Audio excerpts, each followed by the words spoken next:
هغه خلک چې هغوی د 2 میاشتو د کورس نه فارغین دي او بیټک او مساجدو کې ترجمې شروع کړي دي، نو دوی د قرآن کریم په ژبه نه پوهېږي. زه به ښایم تاسو ته چې دوی نه پوهېږي.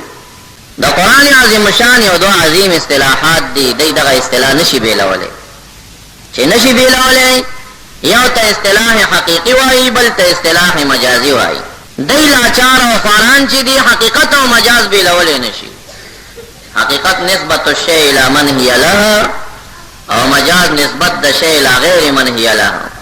قرآن کریم کې کله کله نسبت د یو کار خالق ته شوی، بیا د همغه کار نسبت مخلوق ته شوی. زمون سنیانی نسبت مخلوق ته وکي دی وی شرک دی وکه وګوره فلانی آیت کې خود دې نسبت خالق ته شوی.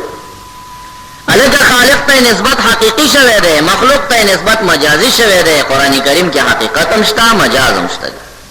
سو مثالونه در کوم چې تاسو ذهنونه په دې باندې کولو شي. او دا مجاز یوازې اصطلاح د قرآن پورې تړلې خبره نه ده، دا په عامو اصطلاحاتو کې روان جاری دی. ټولې په خپل زبان او اصطلاح کې دا خبره کوي. لکه نهر څنګه دی، جاری دی که ولاړ دی؟ نهر جاری دی، نیر جاری دی، روان دی. نو نیر خو جاری نه، اوبه جاری. نیر خو هغې کندې او لښتي ته ویل کېږي، هغه خټه د هغه جریان نه لري، روانېږي نه. نو دا مجازي نسبت. عرب کې خلک وایي نیر جاری دی، یعنی ما فی النیر جاری دی. ذکر د محل دی او مراد تینا حال، دا مجاز شو. نو دا شان قرآن کریم کې حقیقي مجازي نسبتونه دي. زمون سنیان یو مجازي نسبت کوي، نو دوی وایي شرک دی وکړه، نو موږ وایي ته پوهېږي نه، زه مجازي نسبت کوم، حقیقت کې خالق ته زه منم. اوس مثالونه در کوم چې ستاسو ذهن کولو شي. ټول په شوق جواب راکوي د تمام کائنات کې تدبیر او د تصرف مالک ذات څوک دی؟ جواب راکوي.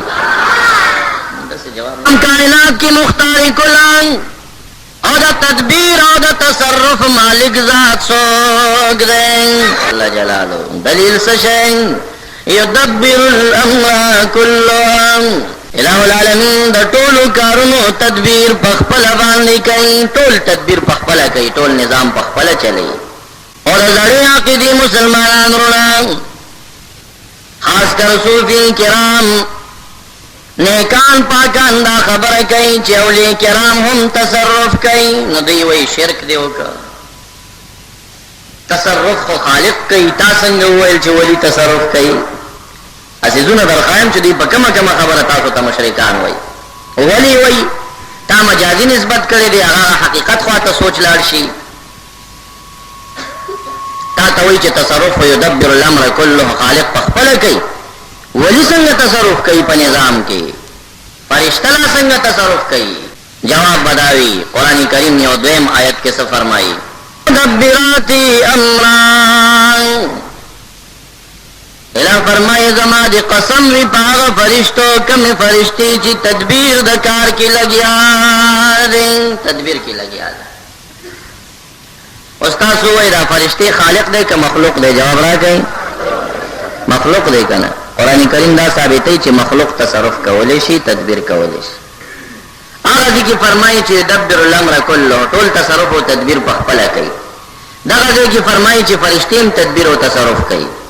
محمود علوسی رحمت الله علیه صاحب د تفسیر روح المعانی د فالمدبرات امرا شرح کې لیکي چې دا تدبیر او تصرف خاص نه دی تر فرشتو، اولیاء کرام هم په تصرف کې کار کوي. خضر علیہ السلام دی اونه کته چې کله کشتۍ سوري کوي او کله دیوالونه نیغوي او کله لګیاره ماشوم وژني، او بیا وایي ما فعلته عن امري، دا مې د خپل ځان نه دی کړی، په دې باندې ما ته امر شوی و. دا تصرف دی که؟ اوس جواب بس شي؟ جواب بداوی چې په حقیقت کې مدبر او متصرف ذات الله دی جل جلاله، او په مجاز کې نسبت د تصرف که ولی ته کېږي یا پیغمبر ته کېږي یا فرشتې ته کېږي، نو دې ته به شرک او کفر نه وایي. دوی چې اوس مونږ ته په مشرکان وي، دا د دوی ناپوهي ده، د حقیقت مجاز نه پېژني.